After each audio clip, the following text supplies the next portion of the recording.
One Reaction with Levy, and welcome back to the Daily One Reaction here on June 14th. We had a big Sunday in the NBA, starting with the probably one of the best series right now of the second round, the Nets and the Bucks. And the Bucks are right back in it and possibly could have the advantage, winning in Game 4. Kyrie Irving injury was the main story.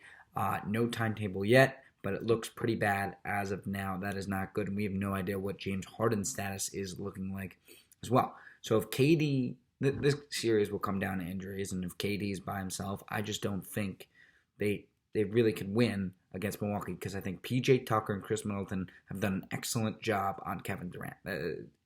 No doubt about it. They rattled him. They rattled him in Game 4. I think PJ Tucker had his best game, and he was the key in Game 4 to guarding Kevin Durant. The key will be if Harden and Kyrie can come back, then they had another dynamic playmaker with Durant.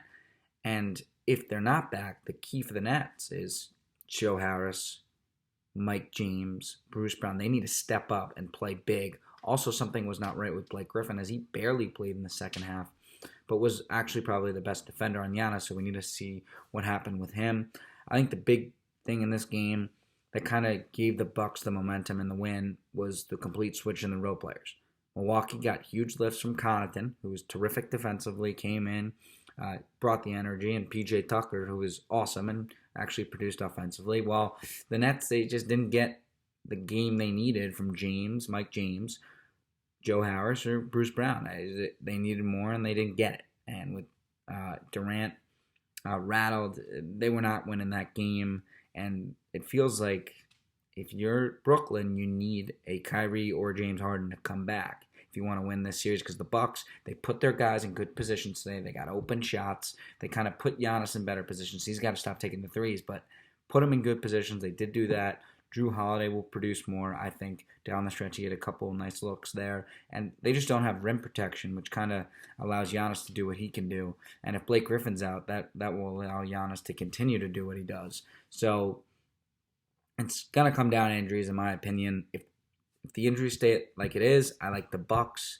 If Kyrie, James Harden come back, Blake Griffin looks healthy, then I would lean Nets. But definitely advantage Bucks right now. And we're saying that now, and you look about 3 days ago, we would have been, are you crazy? After that Game 3 win by Milwaukee, where they didn't really look good. So very interesting stuff in the East, the Nets and the Bucks. Let's move on. Suns sweep the Nuggets, 125-118. I mean, you look at the best backcourts in basketball right now. With the injuries to Harden and Irving, I think the best backcourt is Paul and Booker. And also injuries with Conley and Mitchell. They're just playing. They both scored 30-plus to win on the road. That's what you need on the road in playoff games. Your big players to step up. I mean, Bridges, Crowder, and Ayton out of the defense, they were all plus 16 around there, Bridges, Crowder, and Ayton. So they really played very well. They got in Jokic's head. I mean, they just ate him up all series long. And the Nuggets, you didn't do well because you didn't have Jamal Murray. They'll be fine going forward. Michael Porter was also hurt in this series. And for the Suns, they look really good. And they probably are the favorites to get through the West. And with the Nets injury right now, you can say, oh, okay, I think the favorite could be the Suns. The way they're playing together, Chris Paul, I mean, the way he's leading this team, Monty Williams, probably one of the best coaches in basketball. You got to be very impressed what you're seeing from Phoenix. Let's move on to tonight's matchups. 76ers, Hawks. No Hunter for the rest of the series makes this all the more difficult, I think, for Trae Young and the Hawks. I think this is a must-win game for Atlanta, but I just don't think they have the advantage right now with the Sixers taking advantage of a weak Hawks defense, which the Knicks could not do. I mean, Embiid is just taking over these games, and they're guarding Trae Young because they have the personnel to do it with Thibault and Simmons. So the blueprint for the Hawks will be, can they get a second guy like Lou Williams to step up, creator, and get Herter and Gallinari just dominating on the bench. Otherwise, I just see Philly taking advantage of this injury to Hunter and just taking advantage of the series and all their talent, even though Danny Green's out. If things stay the same and they win tonight, I think they win in 5. I think they're just the better team right now, and the Hawks are just 1 year away. And with no DeAndre Hunter, that makes that all the more difficult. Jazz Clippers, 10 p.m. tonight. Key will be the injuries once again. So both these series are coming down to injuries. Jazz, Mike Conley, game time decision. Donovan Mitchell says he'll be fine, but you never know. he rolled his ankle at the end of Game 3. So the Clips definitely do have the advantage. I think the key for the Clippers will be Terrence Mann. He was terrific in Game 3. They finally played him 22 minutes, really stepped up and guarded Mitchell. They need him to do that once again if he plays, which he probably will.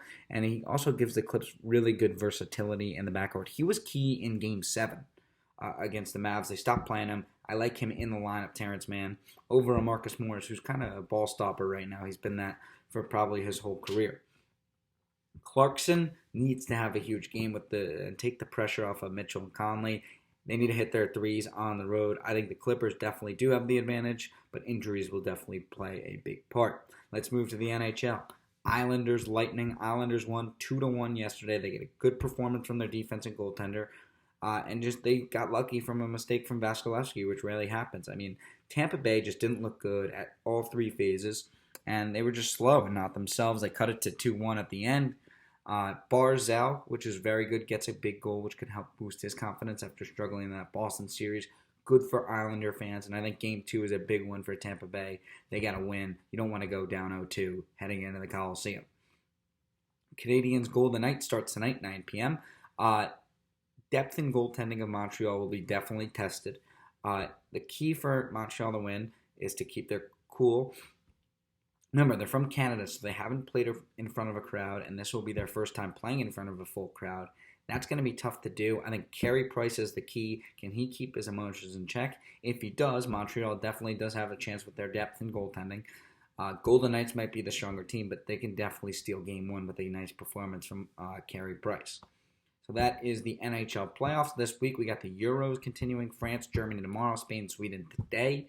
U.S. Open this week in San Diego. That's on NBC. And then we got the NBA second round. That will finish up a lot of storylines and what seems to be now a wide open race with the injuries to Kyrie and James Harden. And the NHL Final Four continues. So one reaction with Levy, the Daily One Reaction.